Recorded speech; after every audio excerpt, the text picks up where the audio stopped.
Okay, this video is hypercoagulability, increased tendency to form blood clots. And what made me think of it is I've seen a whole bunch of strokes lately that were atypical. And the point being is they were primarily because the patients had systemic disease, meaning disease of the body, let's say from the neck down. And it led to them becoming hypercoagulable and they subsequently had a stroke. And so there's a lot of things you can do. Plus, I've also had some colleagues ask me recently, family members are going for surgery and they're going to have to stop their anticoagulation medications. And they wanted to ask me, how much does that increase their risk for the stroke? And I've stopped, many hundreds of patients, stopped their anticoagulation to do biopsies and other invasive procedures.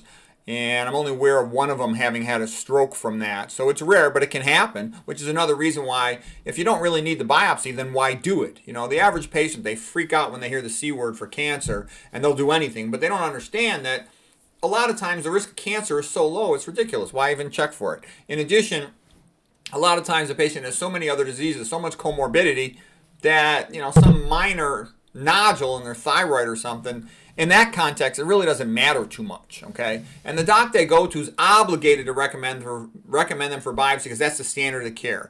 It's pretty rare that doctors will not go by the standard of care. So they're going to recommend for the biopsy, even if the patient's got, major other comorbid problems probably. That doesn't always happen, but that's what usually happens. Okay, so anyways, I'm just going to go over some things a person can do to make themselves less prone to forming clots, less hypercoagulable. Okay, I got to get myself off the field here. I'll just go in the corner here. All right, so what are some of the things? Okay, blood clots are the most common cause of death. People have a tendency to think, oh, bleeding. Hardly anybody dies from bleeding, only in movies, okay? In real life, people die from a blood clot in the artery of the heart. That's a heart attack, myocardial infarction. Blood clots in the brain, that's a stroke. Blood clots in the chest, pulmonary emboli, for example, big pulmonary arteries so they can't oxygenate their blood effectively. Okay, and there's a lot of things you don't think about, but they can cause blood clotting. Calcium supplements, when you get in high doses, are thought to increase the risk of blood clotting. They have like a 2.6 approximately increased risk of death. They're so stupid. Calcium supplements when you're taking over 1,400 milligrams per day. Abnormally high hematocrits, and I think this was what was going on with these long-distance bicycle riders like the Tour de France when they were taking epoetin that increases their hematocrit. It might have been fine when they're going up a hill, but when they're just laying around having that high hematocrit, meaning high percentage of red blood cells in the blood, predisposing them to clot. Okay, when it's cold, you vasoconstrict. Better to be warm. Stasis, so just sitting around all the time. Some people can't help it. They're bedridden from spinal cord injuries, post-surgical. But you want to get moving post-surgery. I can just tell you, my aunt, family practice doctor, she was 78 years old, fell and broke her hip. Went into the surgery, had a open reduction, internal fixation, ORIF of her hip to fix the fracture. Okay, first day, she signed out AMA against medical advice, removed her own IVs. They said, "Aren't you in pain?" She said, "I don't care about the pain. I can deal with that. I just don't want to sit around here and get a DVT, deep vein thrombosis in the leg, or a pulmonary embolism." And she did just fine, okay? Something similar with another friend of mine. He was a vascular surgeon. Well, he's more of a general surgeon, but he did some vascular surgery. He ended up going for open heart surgery. This is many years ago, back before everybody knew about, Ornish, Esselstyn, and all this stuff. This is back in the 1980s. And the first day post-op after open heart surgery, signed out AMA, went home. He was fine. The guy's a very good surgeon, by the way. Okay, so you want to keep moving. Just keep moving, Like for me, when I'm studying, I have a tendency to sit at the desk too much, 3 hours, 4 hours, because I get into what I'm doing. I got to get up and walk. So go do some laundry, get something to eat, just get some exercise for whatever reason. So it's good for a person to keep moving. Some people have standing desks. Some people have treadmill desks, just to kind of keep moving. And a lot of times people don't get a major blood clot for just one reason. Quite often it's multiple reasons. So it's just good to be aware of them. Hypertension over time causes atherosclerosis, which really is a blood clot and can narrow a vessel and predispose it to more clotting in the future. Diabetes causes increased tendency to clot for multiple reasons. So the typical diabetic just says it's under control, I'm taking my pills, my sugars are okay, but that's ignorant. What they really should be doing is optimizing their diet and hopefully try to reverse it, especially these type 2 diabetics who are overweight. Elevated uric acid after eating meat or high fructose corn syrup, that'll, not only is uric acid a bridging molecule, it also inhibits endothelial nitric oxide synthase, the vasodilator production. Elevated fibrinogen, which is an acute phase reactant protein released by the liver in the context of stress, for example. So same thing with stress equivalents, sleep deprivation, caffeine, for example, so you don't want to be doing that. Excessive dietary fat. Dietary fat in general, we tend to think of saturated fat especially. It's causing, hyperlipidemia in a way that predisposes to clotting. But the other fats, in the long run, they also are harmful. You also get blood sludge effect with PUFAs, like the omega-6 cooking oils, and even the omega-3s, which, although they can lower triglycerides, have a slight anticoagulant effect. Over time, they make you fat, and they cause insulin resistance, so they don't really do much for your blood. Plus, like I said, I did thousands of procedures. We never even paid any attention to omega-3. We considered it a joke. It never affected any single procedure operation. Okay, dehydration.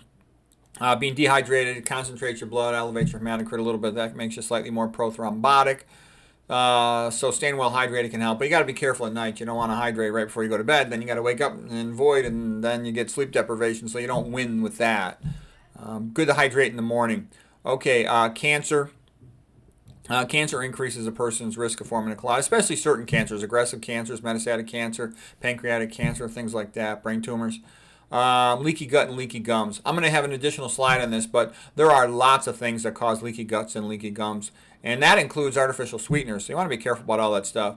LPS is lipopolysaccharide. That's the endotoxin from gram-negative bacteria. LTA is lipoteichoic acid. That's the endotoxin from gram-positive bacteria, and those form especially refractory clots that are difficult for the body to dissolve. They're called amyloidogenic clots.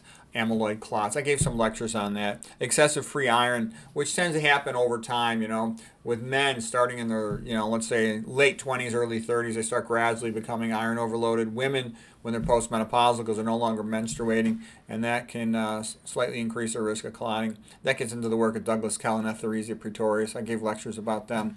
Having genetically high LPA. I'm kind of in the process of reading about LPA some more. A friend of mine had elevated LPA, and they'll tell you can't change.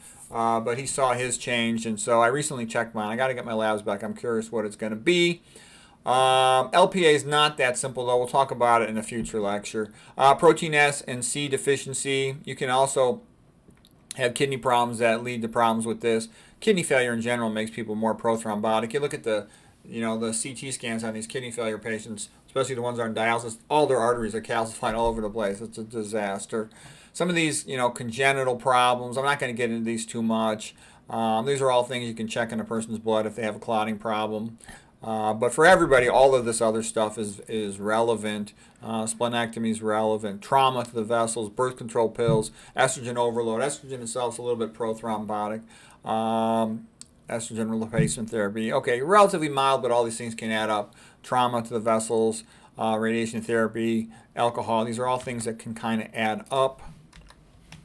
Here's what I wanted to show you is that leaky gut's a big deal because, I'm going to get off the screen here. Leaky gut's a big deal because, once you get an opening up of these tight junctions due to especially lack of dietary fiber, then all these things listed here, there's a whole bunch of things, will have a tendency to increase the risk of leaky gut.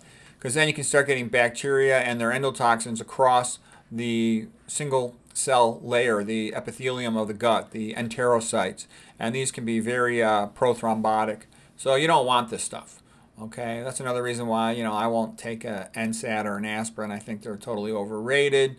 I won't eat foods that increase the risk of this.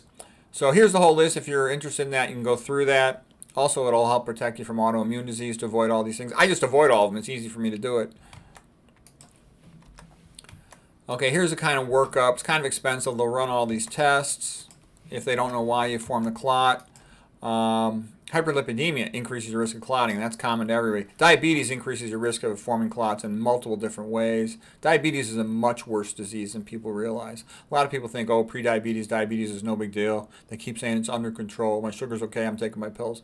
They don't understand. They're headed for disaster unless they get their act together. Okay, Virchow's triad increases the risk of clotting.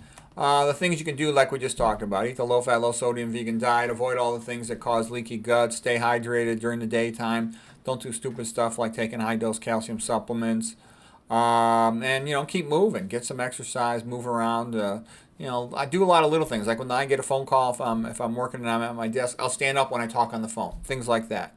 I'll take the stairs instead of the elevator. I will park far instead of close. Do a whole bunch of little things to make myself walk around. I use the bathroom on another floor, so I got to walk up some stairs. So anyways, I eat a very low-fat diet, which also helps prevent these clotting problems. So anyways, hope that was helpful.